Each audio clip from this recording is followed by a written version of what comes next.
Welcome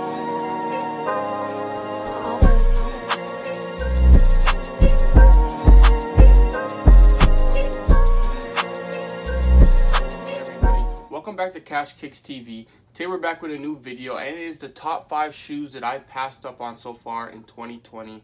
So shoes that I regret that I did not pull the trigger to buy. But before we get into that, remember by the end of this month we are targeting to reach 1,500 subscribers. So help me do so by hitting that subscribe button. Let's grow this channel. Let's get to that 1,500 and let's hit our new goal of 2,000 after we hit that. Let's just get straight into this video. Alright, so let's get into our top 5. I don't want to make this video too long, so we're just going to kind of skim through each shoe that I feel that I should have pulled the trigger and got. Obviously, some of these sneakers and on this list, if I really wanted to, I could get. But sometimes you got to wait for just the right deal and understand that the value of that shoe might go down eventually. So sometimes you got to play the waiting game. But with that being said, let's get into our shoe number 1. And shoe number 1 happens to be a Jordan 1, and that is the Game Royals. Now, this is a shoe I really criticized when I first saw coming out because I'm not really the type to like blue on my shoe. As weird as that sounds, I know some of these things I say sound weird, but like that royal blue looking, like I'm just going by with the Royals that I had. I had the Royals, I didn't like them on my feet, sold them, so I was thinking if I didn't like those, how am I going to like the Game Royals? But later and later on, I kept seeing more pictures, and then when it dropped, of course, seeing them on feet, they really do kind of remind me of the fragrance, and it's pretty much dominated by that black, and I really like the look of them. So that is something I wish I looked into a little bit more before just shooting them out, because now that I see them, they're actually not that bad, and I believe on GOAT they now go for about $400. So of course, something like that, even though I wish I did pick up on it, because I could have got them so easily for retail if I was not asleep, I'm not going to pay that for those. So we're just going to have to charge that to the game. Maybe later on, if I can get a steal on them, you might see me pull the trigger then. But you're not going to see me put $400 on them onto GOAT for something like that. So that's my first shoe I regret not buying and passing up on, the Jordan 1 Game Royals. Let's get into number 2. Now, number 2 is a dunk, and it is the Nike Dunk Plum. And the reason why I regret these is because, first of all, I went into this year saying I'm going to get a dunk, right? Like, I need to start adding more to this collection. We can't just be getting Jordan 1s and 4s, and let's start, adding dunks and different types of Yeezys and Air Maxes. This was the perfect opportunity to start that by purchasing these dunks, and I had the opportunity to on livestock, and I did not. I passed up on them, and now the value went up. I believe they're about $450 on GOAT now, and I'm not gonna pay that for no dunks.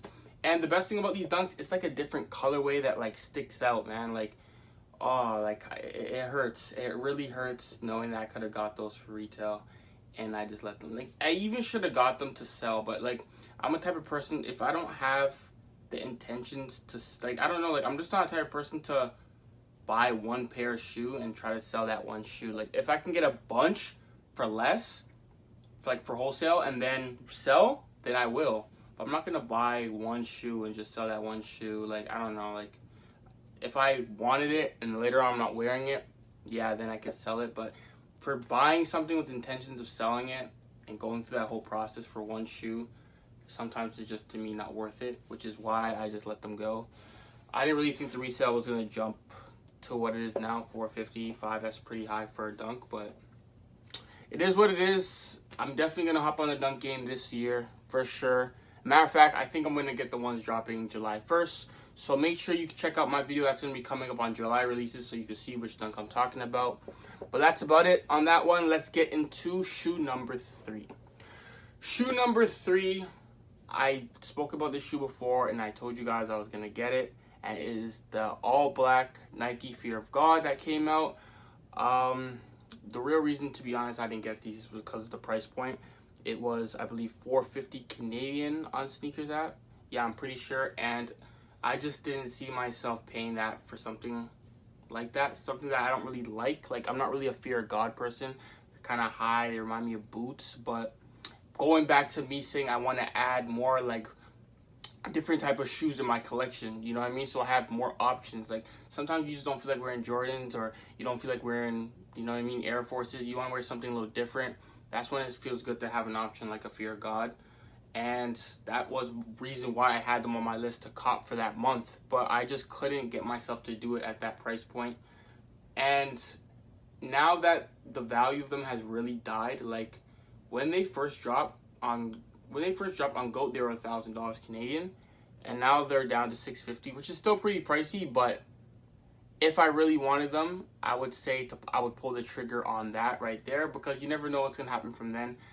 If I had to predict it, I would say it's probably even gonna go a little bit lower, because a lot of people didn't really mess with these. But it is what it is. I should have pulled the trigger. I had the opportunity to get them 100%, but yeah, honestly, just didn't feel like I was gonna put that $450 towards those shoes at the time. But if I can go back in time, I definitely would. But what could I do now? So that's my number 3 shoe that I regret that I did not buy. Let's get into number 4. Now, number 4, let's just get straight into the shoe. The shoe is the Jordan 6 DMP, Defining Moments. Now, let's be honest, if I really wanted to, I could grab this shoe still. It is still pretty cheap, especially on GOAT's like $3. The only reason why I regret not grabbing these is because it's a shoe that doesn't come out too often. I thought I was, but I'm not really the 6s guy. Like, I didn't get these because of the gold. I don't like gold on my shoes. Every single shoe I had that had gold on them, I ended up selling them. So I said this is the same thing that's going to happen with these. I obviously had the opportunity to get these. Anyone that really wanted them could have, but I just decided not to. And plus, it was the shoe I was giving away for my subscriber giveaway. So I was just like, let me just focus on getting it to my subscriber that's want it on my giveaway. Forget about myself. It's not about me this month. It's about giving back to my supporters. So I wasn't really on the mindset of getting the shoe for myself. It was all about making sure I get that pair for my subscriber giveaway. So that kind of threw me off on the shoe. And then by the time I came to the shoe at the review, I looked at them. I'm like, wow, these are like actually pretty good. And it wasn't even a men's pair. So the men's pair, the quality was probably even better. So it's a shoe. It's definitely a nice shoe. And I could see myself definitely going back and getting them. But I would definitely not pay whatever it's on a GOAT, $300 or $350. I don't think it's worth that, just because a lot of people have them. On top of that, like, it was a really easy shoe to get. I thought it would be a little bit more difficult because, you know what I'm saying, Jordan 6 DMP doesn't come out as often as some of these other shoes.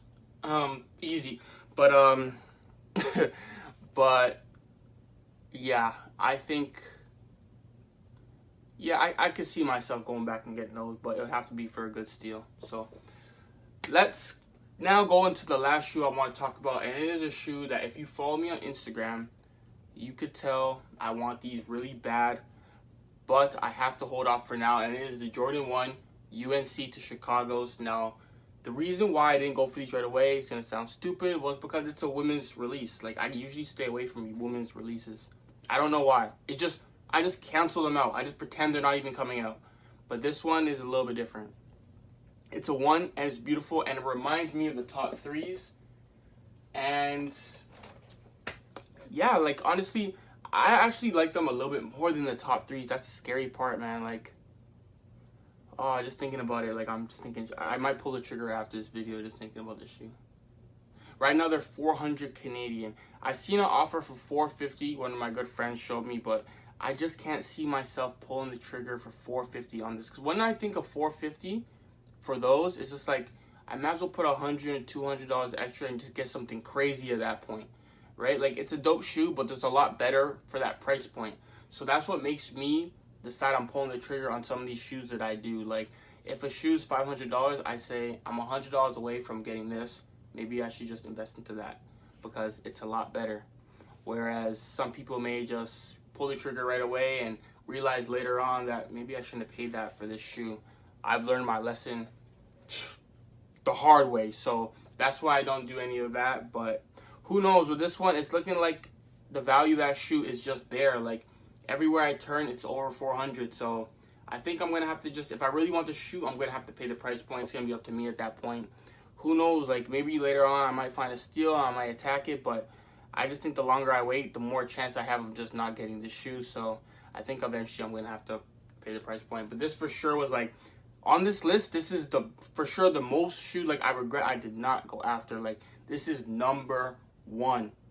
You know what I mean? So I learned a lesson. Now I know when it comes to women's shoes, it doesn't matter what shoe, women's, men's.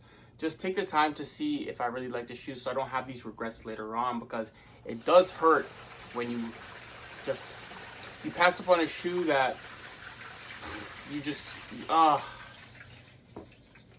it just hurts when you pass upon a shoe that you really could have got, and it could be sitting here in your collection, but you just slept on it. You know what I mean? But that's part of the sneaker game, man. You live and you learn. You find out things that you should have got, or you should have got, or you shouldn't have got.